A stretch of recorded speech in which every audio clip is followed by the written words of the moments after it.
Perkenalkan, nama saya Abraham Fritz Berapalai. Pada kesempatan kali ini saya akan memaparkan hasil penelitian saya dengan judul Prototipe Sistem Monitoring dan Kontrol Kualitas Udara dalam Ruangan Berbasis IoT. Yang pertama, latar belakang. Studi kasus. Adanya peningkatan kualitas hidup yang berkelanjutan, lingkungan pernapasan telah menjadi area penting yang menjadi perhatian para peneliti di abad ke-21. Banyak penelitian mengkonfirmasi bahwa udara dalam ruangan lebih mematikan daripada udara luar ruangan. Menurut penelitian dari Cincinelli dan Martellini pada tahun 2017, kualitas udara dalam ruangan sangat berkaitan erat dengan kesehatan, kenyamanan, serta kesejahteraan penghuni ruangan. Saat kita menghabiskan 90% waktu kita di dalam ruangan, paparan berulang polusi udara dalam ruangan mempengaruhi kinerja dan tingkat produktivitas, menurut penelitian Saini dan kawan-kawan pada tahun 2020. Yang berikut, kontrol dan monitoring. Walaupun pada saat tertentu manusia dapat menggunakan indera untuk memperkirakan jika udara di lingkungan sekitarnya berada pada level normal dan tidak tercemar ataupun sebaliknya, namun untuk melakukan pemantauan sekaligus pencegahan secara terus-menerus, manusia dibatasi oleh ruang dan waktu. Sehingga untuk melakukan pemantauan dan pencegahan secara real-time dapat dilakukan dengan membangun suatu sistem monitoring dan kontrol berbasis microcontroller. Penelitian terkait telah dilakukan oleh Grace C. Rumampuk, Vicky C. Poecoel, dan Arthur M. Rumagit pada tahun 2021 tentang perancangan sistem monitoring kualitas udara dalam ruangan berbasis Internet of Things. Pada penelitian tersebut, sistem dapat mendeteksi gas-gas berbahaya seperti O3, PM10, PM2,5, CO, SO2, dan NO2 yang dapat ditampilkan pada platform IoT. Penelitian ini hanya pada aspek monitoring atau displaying dari parameter kualitas udara. Yang berikut adalah parameter yang diteliti dalam penelitian ini, yaitu suhu dan kelembaban udara, kepekatan debu, kadar karbon dioksida atau CO2, serta kadar karbon monoksida atau CO. Rumusan masalah. Yang pertama, bagaimana merancang sistem monitoring dan kontrol kualitas udara dalam ruangan berbasis IoT menggunakan platform Firebase. Yang kedua, apakah sensor yang digunakan mampu mendeteksi kadar gas CO2, CO, partikulat atau PM10, serta suhu dan kelembaban udara yang menjadi standar acuan untuk menentukan kualitas udara dalam ruangan. Yang ketiga, bagaimana informasi output data dapat ditampilkan di web Firebase dan smartphone secara online dan berkala. Yang berikut tujuan penelitian. Yang pertama, merancang sistem monitoring dan kontrol kualitas udara dalam ruangan berbasis IoT menggunakan platform Firebase. Yang kedua, mengetahui kemampuan sensor dalam mendeteksi kadar gas CO2, CO, partikulat PM10, serta suhu dan kelembaban udara yang menjadi standar acuan untuk menentukan kualitas udara dalam ruangan. Yang ketiga, dapat menampilkan informasi output data yang ditampilkan di web Firebase dan smartphone secara online dan berkala. Yang berikut alat dan bahan penelitian. Alat dan bahan penelitian meliputi hardware dan software dalam penelitian. Yang pertama, hardware. Hardware meliputi laptop, smartphone, node MCU SP32 DevKit, modul relay 5V 2 channel, sensor MQ135, sensor MQ7, sensor DHT22, sensor GP2Y1010AU0F, LCD I2C 20x4, air purifier, air humidifier modul 5V. Berikut software. Software terdiri dari Arduino IDE, Firebase, dan MIT App Inventor. Prosedur penelitian terdiri dari tahap perencanaan, tahap perancangan, tahap pembuatan, tahap pengujian dan kalibrasi, serta sampling dan analisis data. Blok diagram sistem. Blok diagram untuk sistem ini dikelompokkan menjadi 3 bagian, yaitu meliputi input, proses, dan output.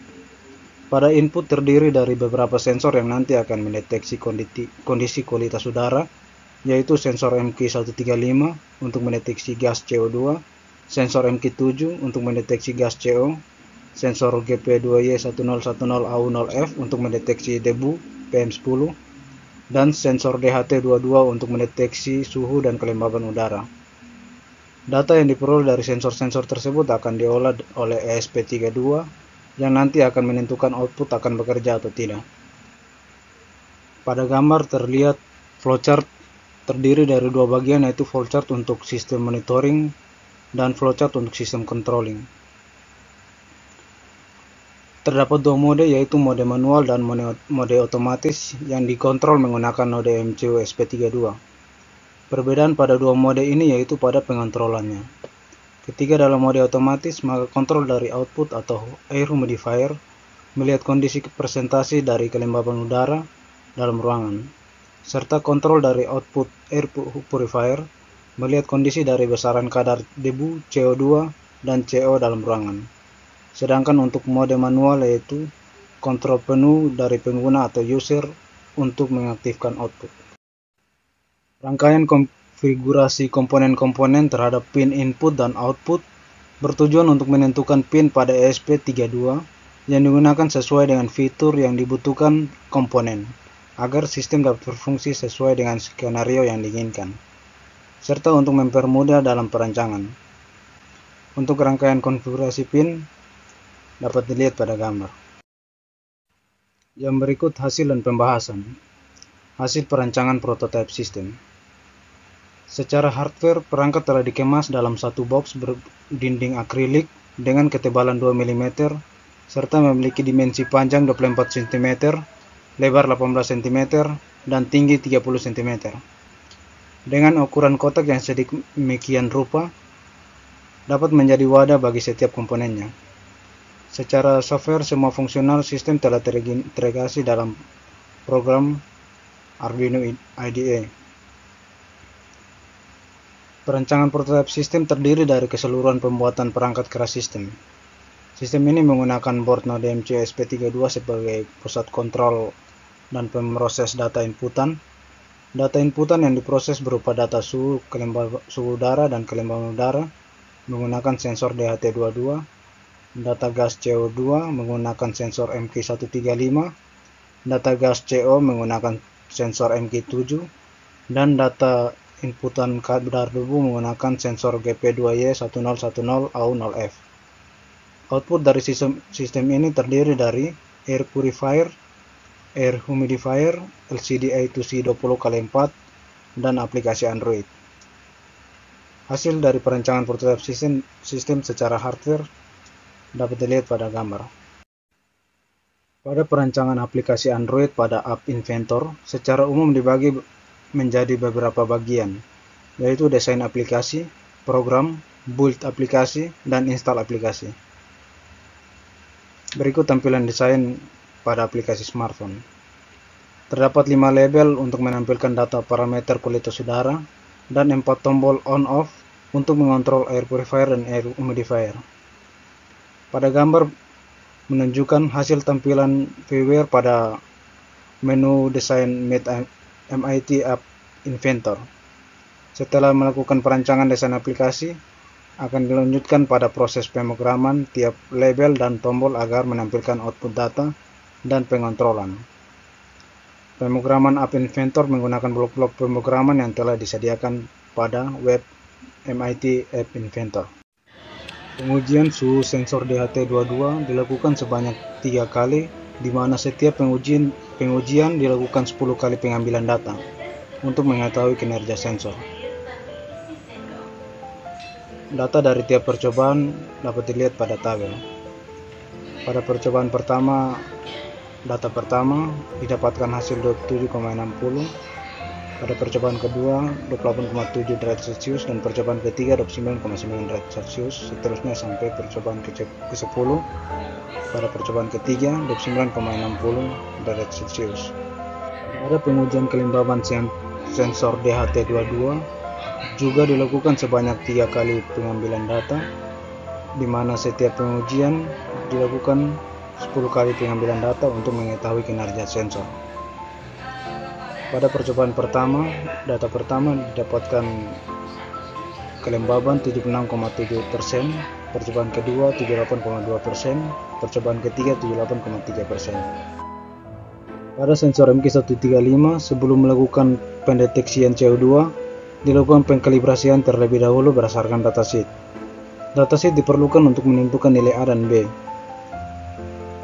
Data plot titik perhubungan variabel X ppm CO2 dan variabel Y RS per R0 pada grafik CO2 dapat diketahui dengan menggunakan aplikasi Webplot Digitizer. Hasil data plot titik dapat dilihat pada gambar di sebelah kiri. Selanjutnya, hubungan antara ppm CO2 dan RS per R0 dibuat dalam bentuk grafik untuk dicari persamaan atau model matematisnya menggunakan Microsoft Excel. Hasilnya seperti pada gambar di sebelah kanan. Dengan menggunakan trendline logaritma, maka diperoleh persamaan Y sama dengan minus 0,493 ln X ditambah 3,3143 yang merupakan nilai A sama dengan 3,3143 dan B sama dengan minus 0,493. Sehingga ppm CO2 dapat diperoleh menggunakan persamaan ppm sama dengan E pangkat RS per R0 dikurangi 3,3143 dibagi minus 0,493. Pengujian sensor MQ135 dilakukan dengan memberikan zat polutan berupa asap. Pengujian ini dilakukan sebanyak 3 kali, di mana setiap pengujian dilakukan 10 kali pengambilan data untuk mengetahui kinerja sensor. Adapun proses pengujian sensor MQ135 dibandingkan dengan alat ukur Air Quality Detector Display 6-in-1.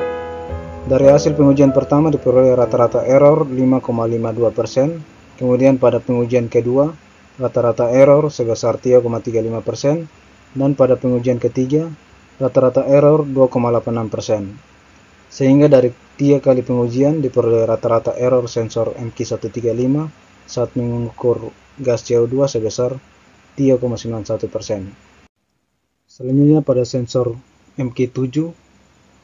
Pada sensor MQ7, kalibrasinya pada dasarnya sama dengan kalibrasi pada sensor MQ135, yaitu dengan cara menentukan nilai ADC untuk diubah ke satuan ppm. Untuk menentukan nilai A dan B, digunakan grafik dari datasheet MQ7. Data plot titik perhubungan variabel X, ppm CO, dan variabel Y RS per R0 pada grafik CO dapat diketahui dengan menggunakan aplikasi Webplot Digitizer. Hasil data plot titik dapat dilihat pada gambar di sebelah kiri.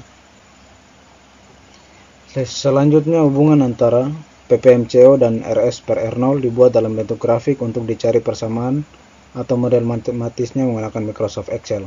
Hasilnya seperti pada gambar sebelah kanan. Dengan menggunakan trendline logaritma diperoleh persamaan Y sama dengan minus 0,333 ln X ditambah 2,5663 yang merupakan hubungan antara ppm CO dan RS per R0, yaitu A sama dengan 2,5663 dan B sama dengan minus 0,333. Sehingga ppm CO dapat diperoleh menggunakan persamaan ppm sama dengan E pangkat RS per R0 dikurangi 2,5663 dibagi minus 0,333.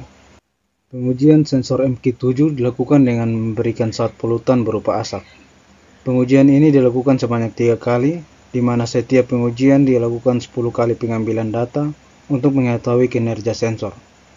Adapun proses pengujian sensor MQ7 dibandingkan dengan alat Air Quality Detector Display 6-in-1. Dari hasil pengujian pertama diperoleh rata-rata error 65,22%, kemudian pada pengujian kedua rata-rata error sebesar 50,36%, dan pada pengujian ketiga rata-rata error 49,61%. Sehingga dari 3 kali pengujian diperoleh rata-rata error sensor MQ7 saat mengukur gas CO sebesar 55,06%. Dari hasil perbandingan nilai kadar gas CO pada sistem dengan alat terstandarisasi menunjukkan bahwa sistem sudah dapat membaca nilai konsentrasi gas CO dengan nilai satuan ppm dengan baik, walaupun nilai error pada saat tertentu masih cukup jauh. Hal ini mungkin alat yang menjadi pembanding memiliki resolusi yang lebih baik. Kalibrasi sensor GP2Y1010AU0F dilakukan dengan cara menentukan nilai ADC untuk diubah ke satuan mikrogram per meter kubik menggunakan grafik dari datasheet. Untuk mendapatkan suatu persamaan linear, perbandingan antara tegangan keluaran dan dust density atau kepekatan debu, grafik dari datasheet perlu untuk dirubah menjadi suatu grafik dengan menggunakan Microsoft Excel. Namun sebelum itu ditentukan terlebih dahulu data plot antara variabel X dan variabel Y menggunakan aplikasi Webplot Digitizer, sehingga didapatkan hasil seperti pada gambar. Dengan menggunakan trend line linear, maka diperoleh persamaan linear yang ditunjukkan pada persamaan Y sama dengan 5,8137X ditambah 0,5734 dengan X sama dengan kepekatan debu dalam satuan miligram per meter kubik dan Y adalah tegangan output. Pada penelitian ini, satuan yang digunakan untuk kepekatan debu adalah mikrogram per meter kubik, sehingga persamaan dan konversinya bisa dilihat pada persamaan, yaitu dust density pada dalam satuan mikrogram per meter kubik sama dengan tegangan output dikurangi 0,5734 dibagi 5,8137 dikali 1000 untuk mendapatkan hasil kepekatan debu dalam satuan mikrogram per meter kubik. Pengujian sensor GP2Y1010AU0F dilakukan dengan memberikan zat polutan berupa debu rokok. Pengujian ini dilakukan sebanyak 3 kali, di mana setiap pengujian dilakukan 10 kali pengambilan data untuk mengetahui kinerja sensor. Adapun proses pengujian sensor GP2Y1010AU0F dibandingkan dengan alat Air Quality Detector Display 6-in-1. Hasil pengujian pertama hingga ketiga diperoleh rata-rata error berturut-turut sebesar 8,48%, 7,52%, dan 10,14%. Sehingga dari 3 kali pengujian diperoleh rata-rata error sensor GP2Y1010AU0F saat mengukur gas kepekatan debu PM10 sebesar 8,71%. Pengujian air purifier dilakukan dengan memasukkan prototipe sistem yang sudah terdapat air purifier, sensor MQ135, sensor MQ7, dan sensor GP2Y1010AU0F ke dalam box berukuran 38 cm x 30 cm x 25 cm. Tujuannya agar bisa mengetahui kinerja air purifier ketika menurunkan kadar zat polutan berupa asap pada ruangan berskala kecil. Berdasarkan hasil pengujian, kinerja air purifier efektif dalam menurunkan kadar polutan PM10, CO2, dan CO. Air purifier terbukti dapat menurunkan kadar zat polutan di dalam box kontainer berukuran 38 cm x 30 cm x 25 cm dengan optimal. Lamanya waktu yang dibutuhkan air purifier untuk membersihkan ruangan di dalam box tergantung pada intensitas zat polutan di dalam box. Zat polutan hasil pembakaran kertas yang diberikan selama 3 menit memerlukan waktu sekitar 15 menit agar kualitas udara kembali ke kondisi normal atau batas aman dengan bantuan air purifier. Yang berikut pengujian air purifier dilakukan dengan menurunkan kelembaban udara dalam ruangan yang terbaca pada sensor DHT22. Berdasarkan data pada tabel, kinerja air purifier sangat efektif dalam menaikkan kelembaban udara ke kondisi normal. Pemanasan di sekitar area sensor DHT22 yang diberikan selama 2 menit memerlukan waktu sekitar 10 menit agar kelembaban udara kembali ke kondisi normal atau batas aman dengan bantuan air purifier. Setelah dilakukan pengujian per blok bagian, kemudian dilakukan proses pengambilan data. Proses ini dilakukan dengan memberikan zat polutan berupa asap, di mana sensor MQ135 akan mendeteksi gas CO2 dan sensor MQ7 akan mendeteksi gas CO dalam satuan ppm. Untuk sensor DHT22 akan mendeteksi suhu dan kelembaban udara. Hasil pengambilan data dan sampling data dapat dilihat pada tabel. Berdasarkan hasil sampling data, air purifier akan on ketika kadar gas CO2 yang dideteksi sensor MP135 lebih dari 1000 ppm atau ketika kadar gas CO yang dideteksi sensor MQ7 lebih dari 9 ppm atau juga ketika kadar kepekatan debu PM10 yang dideteksi sensor EP2Y1010F. Air purifier yang digunakan berfungsi untuk mengurangi asap dalam ruangan sehingga kadar gas CO2, CO, dan debu PM10 menurun. Sehingga air humidifier akan on ketika kelembaban udara yang dideteksi sensor DO22 kurang dari 50%. Penggunaan air humidifier digunakan agar kelembaban udara dalam ruangan tetap terjaga dalam kondisi normal. Dalam uji set point pada sensor MQ7 dan MQ135 terkait respon sistem controlling IoT pada air purifier dan humidifier memberikan delay rata-rata sebesar 8 detik pada 5 kali percobaan. Yang terakhir adalah kesimpulan. Yang pertama, perangkat keras prototipe sistem monitoring dan kontrol kualitas udara dalam ruangan berbasis IoT telah berhasil dibuat dengan menggabungkan beberapa komponen dan rangkaian. Di antaranya, catu daya sebagai sumber tegangan, sensor DHT22, sensor MQ135, MQ7, dan GP2Y1010A0F sebagai input. Rangkaian relay untuk menghidupkan air purifier dan air humidifier, serta menggunakan LCD dan aplikasi Android sebagai penampil hasil deteksi sensor rangkaian, dan komponen tersebut dihubungkan ke microcontroller node MCU SP32 sebagai pusat kendali.